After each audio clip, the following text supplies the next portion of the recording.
Friends, आज की कहानी है वह हमारे घर में एक नौकरानी है और उससे मेरी बराबरी मत करो, भाग दो। एक हफ्ते के बाद रीना अपने घर आ जाती है और सब उसकी अच्छे से देखभाल करते हैं। सीमा ने घर में किसी को नहीं बताया कि रीना को कैंसर भी है। रीना अपनी सेहत का ध्यान रखती है और जल्दी से ठीक होने के लिए सीमा की हर बात मानती है। सीमा ने रीना के कैंसर वाली बात अपने मामा को बतानी जरूरी समझी और उसने कहा, मामा जी, रीना का कैंसर दूसरी स्टेज पर है। हमें उसको ठीक करने के लिए सबसे पहले उसको नशे से दूर रखना होगा और जिसके लिए उसे मनाना होगा, नहीं तो उसकी जिंदगी को खतरा हो सकता है। सीमा ने जब अपने मामा को बताया तो मामा जी के पैरों तले जमीन खिसक गई। मामा जी ने कहा, नहीं, यह नहीं हो सकता। इतनी कम उम्र में मेरी बेटी को इतनी भयंकर बीमारी कैसे हो सकती है? भगवान उसकी रक्षा करे। और जोर जोर से रोने लग जाते हैं कि मेरे साथ ही ऐसा क्यों हुआ? मैंने ऐसा क्या किया है जो मेरी बेटी को इतनी बड़ी सजा मिली है? सीमा अपने मामा को हिम्मत देती है और कहती है, मामा जी, अगर आप ही हिम्मत हार जाएंगे तो हम सबका क्या होगा? आपको हौसले से काम लेना होगा और हम रीना को इस बीमारी से बचा लेंगे। मामा जी थोड़ी हिम्मत करके खड़े होते हैं और सीमा से पूछते हैं, हमें क्या करना होगा? हम कैसे उसको बचा सकते हैं? सीमा ने कहा, मामा जी, मेरी पहचान में एक बहुत अच्छे डॉक्टर हैं जिन्होंने न जाने कितने ही लोगों को बचाया है। हम कल ही उनके पास चलेंगे और रीना के बारे में बात करेंगे। अब आप कुछ खा लीजिए। अगर आप नहीं खाएंगे तो मामी जी और रीना को शक हो जाएगा कि हम उनसे कुछ छुपा रहे हैं। जैसे ही सीमा अपने मामा जी को बेड पर बैठने के लिए बोलती है तो इतनी देर में देखती है मामी जी दरवाजे पर खड़ी सब बातें सुन रही थी और कुछ बोल नहीं रही थी। सीमा ने मामी जी को अंदर बुलाया और कहा, मामी जी, आप यहाँ? मुझसे कोई काम था क्या? मामी जी सीमा को गले लगाती है और हाथ जोड़कर खड़ी हो जाती है। सीमा, मुझे सच सच बताओ कि रीना को यह बीमारी कब से है और इसका इलाज कैसे हो सकता है? सीमा अपनी मामी को एक गिलास पानी देती है और कहती है, आप पहले आराम से पानी पी लीजिए, हम बात करते हैं। और मुझे कल डॉक्टर के पास रीना की रिपोर्ट लेकर जानी है। उनसे पूछती हूँ कि क्या कंडीशन है। सीमा की मामी को सीमा के साथ किए व्यवहार पर बहुत पछतावा हो रहा था और उसने कहा, सीमा बेटी, मुझे माफ कर दो। मैं हमेशा तुम्हारे साथ बड़ी सख्ती से पेश आई हूँ, कभी सीधे मुंह तुमसे बात तक नहीं की और तुम हमेशा एक बेटी का फर्ज निभाती रही हो। सीमा अपने मामी के गले लग जाती है और उसकी आंखों से खुशी के आंसू निकल आए। सीमा की मामी ने कहा, बेटी, अब तुम कभी नहीं रोना। मुझे मेरी गलती का एहसास हो चुका है। मैं तुम्हें और दुख नहीं दूंगी और हमेशा रीना की तरह तुझे प्यार करूंगी, तुम्हारी देखभाल करूंगी। हम मिलकर निर्णय करते हैं कि कल डॉक्टर के पास जाएंगे और रीना की बीमारी के बारे में बात करेंगे। सब एक दूसरे को सांत्वना देते हैं कि सब ठीक हो जाएगा और हम अपनी बेटी को बचा लेंगे।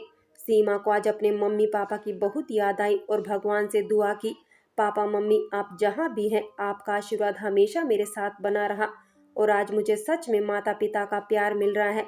आज मेरे जीवन में अच्छा टर्निंग पॉइंट आया है जिसमें मुझे पूरा परिवार मिल गया है। अब मेरी जिम्मेदारी है कि इस परिवार की खुशियों को किसी की नज़र ना लगे। सीमा ने डॉक्टर शर्मा को रीना की रिपोर्ट दिखाई। रिपोर्ट देखने के बाद डॉक्टर शर्मा ने कहा, सीमा जी, मैं आपसे कुछ नहीं छुपाऊंगा, लेकिन आपकी बहन की हालत बहुत नाजुक है। हमें जल्द से जल्द उनका इलाज शुरू करना होगा, नहीं तो बहुत देर हो जाएगी और इसके लिए मुझे मरीज से मिलना होगा। मामा जी ने कहा, डॉक्टर साहब, हमने रीना को अभी तक कुछ नहीं बताया है। मैं आपसे नहीं छुपाना चाहता कि वह नशा बहुत करती है, किसी की बात नहीं मानती, एक बहुत जिद्दी और घमंडी लड़की है। आप कैसे भी करके मेरी बेटी को बचा लीजिए, अब हमें आपसे ही उम्मीद है। और मामा जी हाथ जोड़कर खड़े हो जाते हैं। मामा जी की बात सुनकर डॉक्टर शर्मा ने बड़ा अफसोस जाहिर किया कि आजकल के बच्चे अपने जीवन से कितना बड़ा खिलवाड़ करते हैं, अपनी जिंदगी को दांव पर लगाकर नशे की हालत में चूर रहने लगे हैं। डॉक्टर शर्मा ने मामा जी को सांत्वना दी और कहा, आप चिंता ना करें, हम अपनी तरफ से पूरी कोशिश करेंगे। आप एक बार रीना को मेरे पास ले आइए, फिर मैं देखता हूँ और कोशिश करता हूँ उसको समझाने की। जितना हो सकेगा हम उसको समझाएंगे और भगवान से दुआ कीजिए कि उसको हमारी बात समझ आ जाए और अपनी जिंदगी सही ढंग से जीने लगे। मामा जी और सीमा डॉक्टर से कल आने की बात करते हैं और उनसे विदा लेकर अपने घर की ओर चल पड़ते हैं। सीमा और उसके मामा जी घर आ जाते हैं। घर पहुंचकर मामी जी उनसे पूछने लग जाती है कि डॉक्टर ने क्या कहा, क्या रीना ठीक हो जाएगी? मामा जी ने कहा, पहले एक गिलास पानी तो पिला दो, उसके बाद बात करते हैं। पानी पीने के बाद मामा जी ने कहा, तुम यहाँ बैठो। उनका हाथ पकड़कर बैठा लेते हैं। देखो तुम घबराओ मत, डॉक्टर ने कहा है हमें रीना को उनसे मिलवाना होगा, उसके बाद ही डॉक्टर हमें कुछ बता पाएंगे। मामी ने कहा, रीना को कैसे बताएं कि उसे कैंसर है? अगर हमने उसको डॉक्टर के पास जाने के लिए कहा तो वह हमारी बात नहीं सुनेगी, उल्टा हम पर चिल्लाएगी। हमें कोई ऐसा रास्ता खोजना पड़ेगा जिसकी वजह से वह खुशी से तैयार हो जाए और हम उसे डॉक्टर के पास ले जा सके। सीमा ने बीच में टोकते हुए कहा, मामी जी मैं रीना से बात करके देखती हूँ, शायद मेरी बात मान ले। सीमा अंदर चली जाती है। रीना के कमरे में जाकर सीमा ने रीना से उसका हालचाल पूछना शुरू किया। अब तुम्हें कैसा लग रहा है? और थोड़ी देर इधर उधर की बात करके उसका मन बहलाना शुरू किया। कुदरती आज रीना अच्छे मूड में लग रही थी और बड़े प्यार से जवाब भी दे रही थी, हाँ मुझे अब अच्छा लग रहा है। सीमा ने थोड़ी हिम्मत बांधी रीना से कहा, देखो रीना, अभी मैं तुमसे एक बात करने जा रही हूँ, तुम्हें उसे बड़े आराम से और बड़े धैर्य से सुनना होगा। रीना की नजरें एक प्रश्नवाचक दृष्टि से सीमा को देख रही थी कि आखिर सीमा क्या कहने वाली है। उसने कहा, सीमा मुझे जल्दी बताओ, पहेलियां मत बुझाओ, मुझे यह सब पसंद नहीं है, जो कहना है साफ साफ कहो। सीमा ने बड़े प्यार से रीना के सर पर हाथ रखा और कहा, रीना तुम्हें सुनकर बहुत दुख होगा, लेकिन मैं तुम्हें ये बताए बिना नहीं रह सकती, क्योंकि यह तुम्हारी जिंदगी का सवाल है। रीना को फिर गुस्सा आने लग गया और वह चिल्लाकर बोली, तुम मुझे बताने का कष्ट करोगी? ऐसे ही पहेलियां बुझाती रहोगी? अगर नहीं बताना चाहती तो मेरे कमरे से बाहर चली जाओ।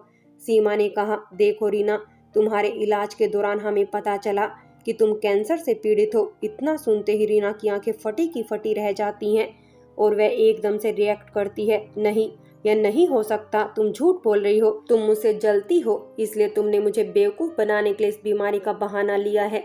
और वह जोर जोर से रोने लग जाती है। सीमा ने अपनी बहन का हाथ अपने हाथ में पकड़ा, उसे सांत्वना देते हुए कहा, रीना तुम मुझसे कितना भी गुस्सा हो जाओ, लेकिन सच्चाई नहीं बदल सकती, तुम्हें कैंसर ने घेर लिया है। लेकिन तुम घबराओ मत, हमने तुम्हारे इलाज के लिए बहुत अच्छे डॉक्टर से बात की है, जिसने तुम्हें कल मिलने के लिए बुलाया है, और एक बहुत ही जाने माने डॉक्टर है। उन्होंने बहुत से कैंसर पीड़ितों को ठीक किया है और तुम भी ठीक हो जाओगी। बहुत मशक्कत करने के बाद आखिरकार रीना डॉक्टर के पास जाने को तैयार हो जाती है। सीमा और रीना दोनों अपने कमरे से बाहर आकर अपने मम्मी पापा के पास बैठते हैं। रीना को देखकर उसके मम्मी पापा आशा भरी नज़र से उसको देखते हैं कि वह जल्दी से ठीक हो जाए और उसका भविष्य सुधर जाए, और सब लोग कल डॉक्टर से मिलने के लिए जाने के लिए तैयार हो जाते हैं। सब लोग रीना को लेकर डॉक्टर के पास पहुंचते हैं। डॉक्टर शर्मा ने रीना से पूछा, आप कैसे हो? अभी आपकी तबीयत कैसी है? रीना ने कहा, पहले से बेटर फील कर रही हूँ, लेकिन कल मुझे मेरे घर वालों ने बताया कि मुझे कैंसर है और इसी सिलसिले में हम आपके पास आए हैं।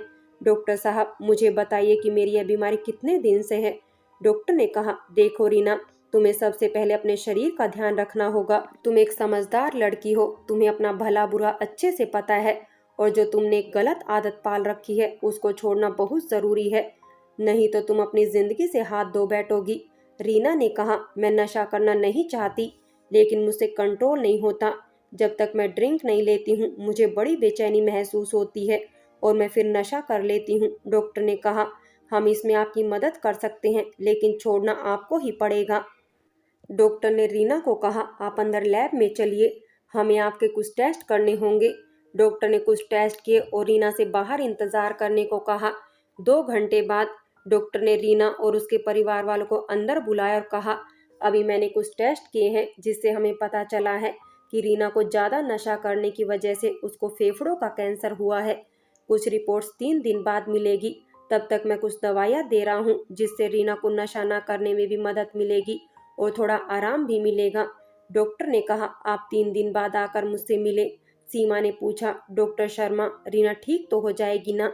डॉक्टर ने कहा कि आप भी एक डॉक्टर हैं, हम अपनी तरफ से पूरी कोशिश करेंगे कि रीना जल्द से जल्द ठीक हो जाए। सब घर वापस आ गए। रीना को सब मिलकर समझाने लगे कि अभी भी टाइम है, अपने बारे में सोचो। रीना की रिपोर्ट आने वाली थी जिसमें पता चलने वाला है कि रीना की बीमारी कितनी ज्यादा है। रीना और सीमा दोनों डॉक्टर के पास रिपोर्ट लेने के लिए गई हैं। सीमा ने पूछा, डॉक्टर साहब क्या रीना की रिपोर्ट आ गई? डॉक्टर ने कहा, हाँ जी, रीना की रिपोर्ट आ चुकी है जिसमें हमें पता चला है कि रीना ड्रग्स के साथ साथ धूम्रपान भी करती है। जिसकी वजह से उसका एक फेफड़ा काफ़ी हद तक प्रभावित हुआ है। डॉक्टर ने रीना से कहा, देखिए रीना जी, आप कोई बच्ची तो है नहीं जिसको प्यार से समझाया जाए। आप अपना अच्छा बुरा सब समझ सकते हो। 3 दिन पहले ही मैंने आपको यही बात समझाई थी कि सबसे पहले अपनी जिंदगी देखे, कुछ नहीं रखा नशे की आदत में। यह सिवाय नुकसान के और कुछ नहीं देती और आपकी जिंदगी बर्बाद हो जाएगी। अगर आप ठीक होना चाहते हैं तो सबसे पहले आपको अपनी इस लत को छोड़ना पड़ेगा। डॉक्टर ने कहा, आपका इलाज हमें अभी से शुरू करना होगा। रीना ने कहा, डॉक्टर शर्मा, आप जैसा कहोगे मैं वैसा ही करूंगी। मुझे ठीक होना है। इस बीमारी के दौरान मैंने देखा है कि मेरे परिवार वालों पर क्या बीत रही है। वो मुझसे बहुत प्यार करते हैं और मैंने उन्हें सिवाय दुख के कुछ नहीं दिया। कभी सीधे मुंह बात तक नहीं की और वह जोर जोर से सुबकने लगती है। रोते रोते एकदम से रीना की सांसें फूलने लगी और वह बेहोश हो गई। डॉक्टर ने जल्दी से रीना को वेंटिलेटर पर ले लिया और उसे ऑक्सीजन लगाई। थोड़ी देर बाद रीना को होश आया। सीमा के साथ घर वालों को सामने देखकर वह चौंक गई। रीना ने पूछा, मम्मी पापा आप यहाँ? हॉस्पिटल में तो मैं और सीमा आए थे, फिर आप लोग यहाँ क्यों आए? पापा ने कहा, बेटा तुम्हारी तबीयत बिगड़ी देख सीमा ने हमें फोन करके बताया और हमसे रहा नहीं गया तो हम दोनों भी आ गए। डॉक्टर ने कहा, देखिए इनके पास कोई एक ही रह सकता है।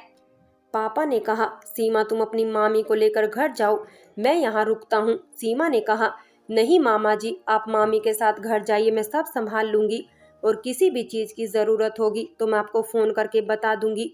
काफी देर तक सलाह करते हुए आखिर में सीमा ही रीना के पास रुकी। 2 दिन बाद रीना अपने घर आ गई। रीना का इलाज चलते हुए लगभग 6 महीने होने को आए थे, लेकिन इस दौरान उसका कोई भी दोस्त उसे मिलने तक नहीं आया। रीना ने अपने इलाज के दौरान किसी प्रकार का कोई नशा नहीं किया और उसकी तबीयत में काफी सुधार हो रहा था। रीना को एहसास हो गया था कि आखिर परिवार ही सब कुछ है। आज रीना को अपने चेकअप के लिए अस्पताल जाना था। अस्पताल पहुंचकर डॉक्टर ने रीना से पूछा, अब आपको कैसा लग रहा है? रीना ने कहा, सर अब तो मुझे ऐसा लग रहा है मानो मुझे नई जिंदगी मिली हो। डॉक्टर रीना के कुछ टेस्ट करते हैं और कहते हैं, 3 दिन बाद आकर मुझसे मिले और अपनी रिपोर्ट्स ले जाना। 3 दिन बाद सीमा और रीना रिपोर्ट्स लेने के लिए जाती हैं और डॉक्टर ने कहा, रीना तुम्हारे लिए खुशखबरी है। रीना ने कहा, सर मुझे जल्दी बताओ। डॉक्टर ने कहा, अब तुम काफी हद तक ठीक हो गई हो। यह सब तुम्हारी बुरी आदत छोड़ने से संभव हो सका है। रीना ने कहा, नहीं सर, इसका श्रेय मेरी बहन और मेरे परिवार और आपको जाता है, जिसकी वजह से आज मुझे एक नई जिंदगी मिली है। डॉक्टर को धन्यवाद देने के बाद दोनों बहनें खुशी खुशी घर पर आ जाती हैं। दोनों ने आकर मम्मी पापा को अपने पास बुलाया और कहा, हमारे पास एक खुशखबरी है जिसे सुनकर आप फूले नहीं समाएंगे। सीमा के मामा ने कहा, जल्दी बताओ, हमसे इंतजार नहीं हो रहा है। रीना ने सीमा को कहा, बहन तुम बताओ। सीमा ने अपने मामा मामी को कहा, मामा मामी जी, अब हमारी रीना काफी हद तक ठीक हो गई है। और उसकी आंखों से खुशी के आंसू निकल आते हैं। परिवार वाले सब एक दूसरे को गले लगाते हैं और इसी बीच रीना निकलकर एक कोने में जाकर बैठ जाती है और कहती है, आप मुझे माफ कर दीजिए, मैंने आप लोगों को बहुत दुख दिए हैं। सीमा, हो सके तो तुम भी मुझे माफ कर देना। मैंने तुम्हारे साथ हमेशा बुरा बर्ताव किया है और तुम हमेशा बड़ी बहन होने का फर्ज निभाती आई हो। सीमा ने अपनी बहन को गले लगाया और कहा, पागल हो गई है क्या? तुम मेरी छोटी बहन हो और तुम्हारा ख्याल रखना मेरा फर्ज है। यह मेरा परिवार है और मैं अपने परिवार के लिए कुछ भी कर सकती हूँ। मामा मामी ने मुझे बहुत प्यार दिया है, मुझे पढ़ाया लिखाया और मुझे इस काबिल बनाया कि मैं आज अपने पैरों पर खड़ी हूँ। यह सुनकर सीमा की मामी ने कहा, नहीं सीमा, यह सब तो तुम्हारी मेहनत का फल है। मैंने तो तुम्हें परेशान करने में कोई कसर नहीं छोड़ी थी, फिर भी तुमने कभी हिम्मत नहीं हारी और एक अच्छी बेटी बनकर अपना फर्ज निभाती रही। इतनी देर में मामा जी ने कहा, अब क्या हम एक दूसरे को शिकायतें करते रहेंगे, एक दूसरे से माफी मांगते रहेंगे या इस खुशी के पल को सेलिब्रेट करेंगे? आज हमें एक नया परिवार मिला है जिसमें किसी के लिए कोई नफरत नहीं, कोई बैर नहीं। आज सही मायने में हमारा परिवार एक हुआ है और यह सीमा के जीवन का टर्निंग पॉइंट था। जहां वो पल पल प्यार के लिए तरसती थी, आज भगवान ने उसे भरपूर प्यार दिया है। मामा मामी के रूप में उसे अपने माता पिता मिल गए और छोटी बहन भी मिल गई। फ्रेंड्स, वह घर की नौकरानी है और उससे मेरी बराबरी मत करो। कहानी यहीं समाप्त होती है। कहानी कैसी लगी हमें कमेंट करके अवश्य बताएं और अगर कहानी अच्छी लगी हो तो लाइक करें, शेयर करें और प्यार भरी कहानी चैनल को सब्सक्राइब करें।